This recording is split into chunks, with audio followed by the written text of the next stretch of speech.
So coaching is one of the fastest growing industries at the moment. Why?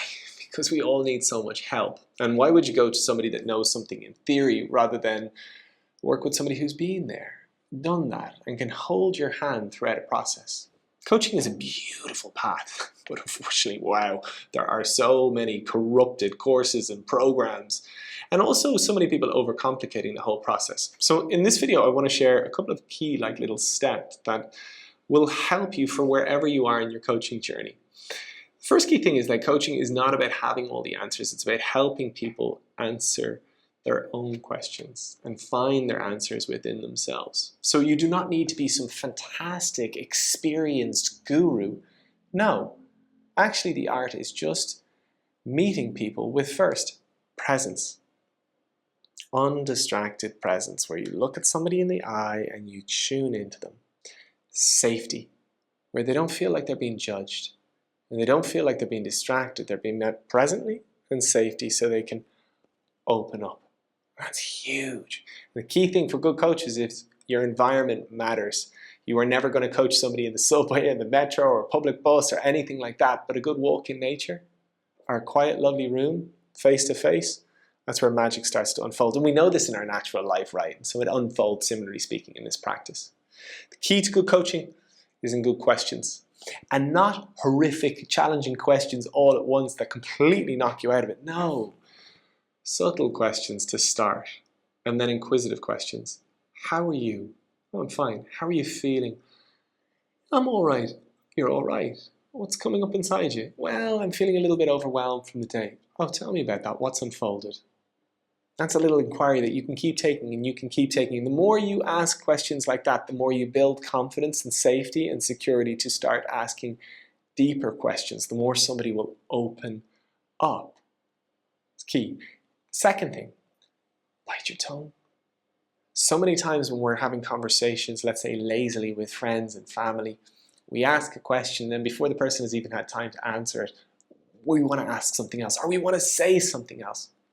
We don't do that in coaching. In coaching, we ask a question and then we bite our tongue and we let somebody speak.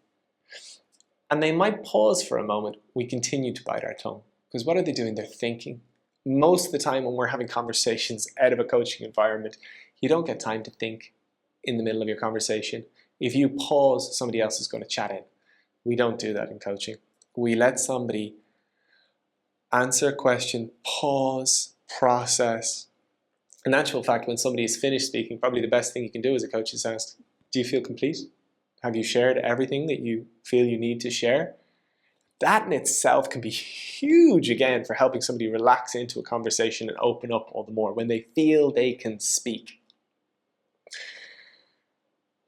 I'm a big fan of conscious listening, which is when you've asked, do you feel complete? You then reshare what the person has said. So you say, look, just so things are clear here, this is what I've heard from what you just shared. And you bullet point through the conversation so that there's complete clarity between the two parties of, have you heard what it is that they were trying to share?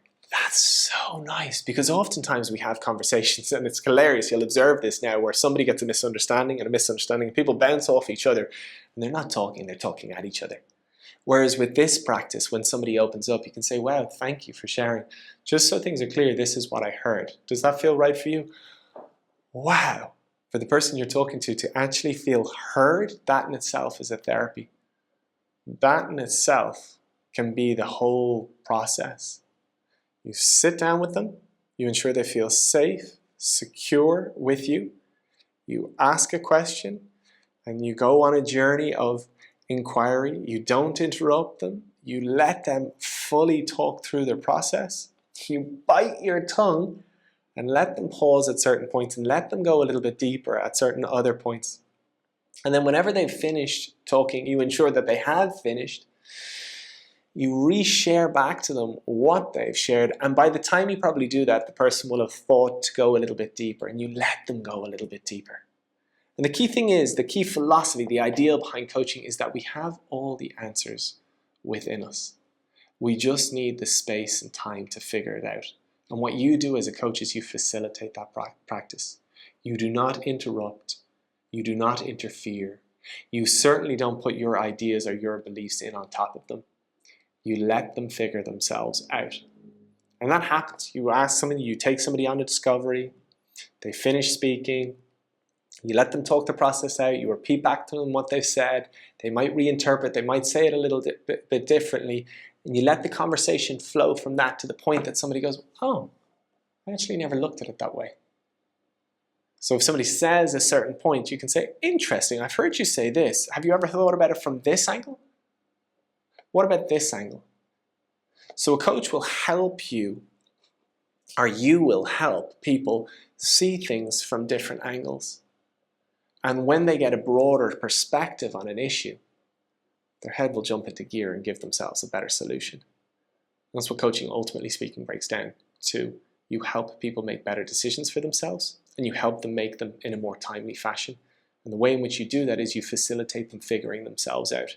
You give them a conversational experience, the likes of which, unfortunately, they just don't get, normally speaking. When I was training or inspired to become a coach, I asked somebody who I really saw as a mentor at that time for me, I said, what is it to be a coach? He says, oh, Jamie, you are just learning to show up as the best friend you wished you had. And chances are, if you're following this path, you're probably doing quite a lot of this naturally. And so I just wanted to share this as a little bit of a blueprint to get you going and encourage you going forward. The world needs more coaches.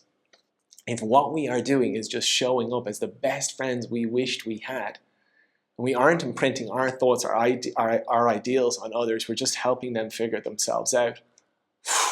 What a nice, beautiful service that is. And so credit to you for doing this work.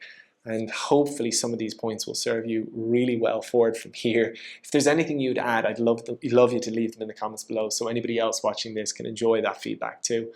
And yeah, I hope this serves you so well, and I look forward to sharing again with you soon.